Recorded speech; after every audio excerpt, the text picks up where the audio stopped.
विशेष समय पर विशेष प्रयोग उन्होंने दैवी सत्ता के निर्देशन पर किए। सूर्य का प्राण सविता शक्ति को आत्मसात कर महान उद्देश्य की पूर्ति के लिए 1957 गायत्री जयंती से अपने मार्गदर्शन में लगभग 1 लाख व्रतधारी धर्म सेवकों को राष्ट्र निर्माण में जुटाया, जिन्होंने गायत्री उपासना में रत रहकर 52 दिन का उपवास, ब्रह्मचर्य, भूमि शयन आदि कठोर साधनाएं भी की। इस सामूहिक साधना की पूर्ण आहुति 1000 कुंडों की यज्ञशालाओं में कार्तिक सुदी 12 से पूर्णिमा तक 4 दिन में संपन्न हुई।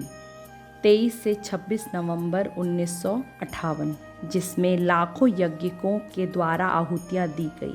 इस महापुरस्चरण की आहुति में निर्धारित जप का करना था। देश भर के गायत्री उपासकों को बुलाया गया, जिन्होंने समस्त विधि विधानों को पूरा कर गायत्री उपासना संपन्न की।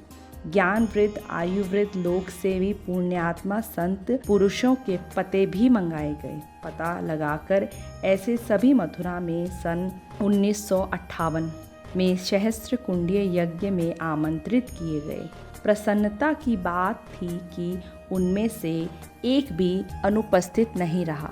5 दिन तक निवास, भोजन, यज्ञ आदि का निःशुल्क प्रबंध रहा।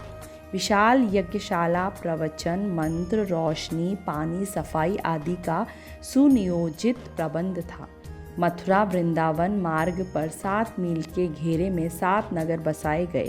सारा कार्य निर्विघ्न पूरा हुआ। लाखों का खर्च हुआ, पर उसकी पूर्ति बिना किसी के आगे पल्ला पसारे ही होती रही।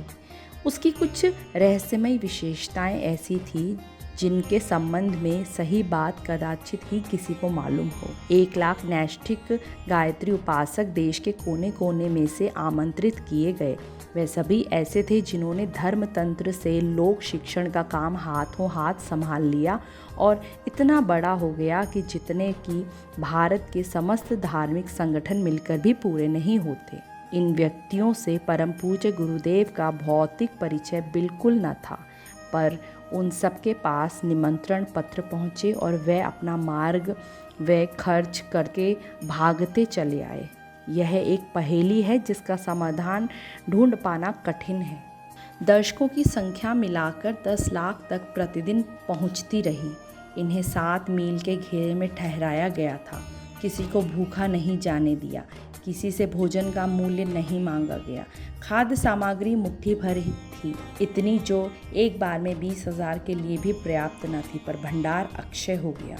5 दिन के आयोजन में प्राय 5 लाख से अधिक खा गए। पीछे खाद्य सामग्री बच गई जो उपयुक्त व्यक्तियों को बिना मूल्य बांटी गई। व्यवस्था ऐसी अद्भुत रही जैसे हजारों कर्मचारी नौकर रखने पर भी नहीं कर सकते थे। इतना विशाल यज्ञ महाभारत के उपरांत दूसरा नहीं हुआ। उस महान ऐतिहासिक यज्ञ के बाद लगभग 6000 गायत्री परिवार शाखाओं का गठन हुआ। इसे परम पूज्य गुरुदेव के आध्यात्म जगत के सूक्ष्म पुरुषार्थ का स्थूल प्रतिफल कहा जा सकता है। संगठन का अधिकाधिक भार वंदनीय माता जी पर ही था। सन 1951 में पत्रिका के संपादन का कार्य सौंपकर सन 1961 तक के लिए परम पूज्य गुरुदेव हिमालय चले गए, जहां गुरु सत्ता से मार्गदर्शन लेना था। हिमालय से लौटते ही उन्होंने महत्वपूर्ण निधि के रूप में 4 वेद, 18 पुराण, 108 उपनिषद, योग वाशिष्ठ, 20 स्मृतियाँ, 6 दर्शन एवं 24 गीताओं सहित अनेक आर्ष ग्रंथों के जन सुलभ अनुवाद संपन्न किए। वस्तुतः परम पूज्य गुरुदेव की पूरे समाज को एक महत्वपूर्ण देन है, जिसका सही मूल्यांकन अभी भी किया जाना है। सन 1963 में युग निर्माण योजना व युग निर्माण सत्संकल्प के रूप में मिशन का घोषणा पत्र प्रकाशित हुआ। वह पूर्व निर्धारित कार्यक्रम के अनुसार 1 वर्ष 1960 से 1961 हिमालय अज्ञातवास में रहे। वंदनीय माता जी ने अखंड ज्योति संस्थान एवं गायत्री तपोभूमि की व्यवस्था देखी। हिमालय के उसी प्रवास काल की अनुभूतियाँ सुनसान के सहचर नामक पुस्तक में संकलित हैं। इस यात्रा से लौटने पर ही परम पूज्य गुरुदेव ने हिमालय तथा अपनी गुरु सत्ता से अपने संबंधों के बारे में बतलाना प्रारंभ किया। युग निर्माण योजना की घोषणा तथा युग निर्माण सत्संकल्प का प्रकटीकरण भी इसी क्रम में किए गए।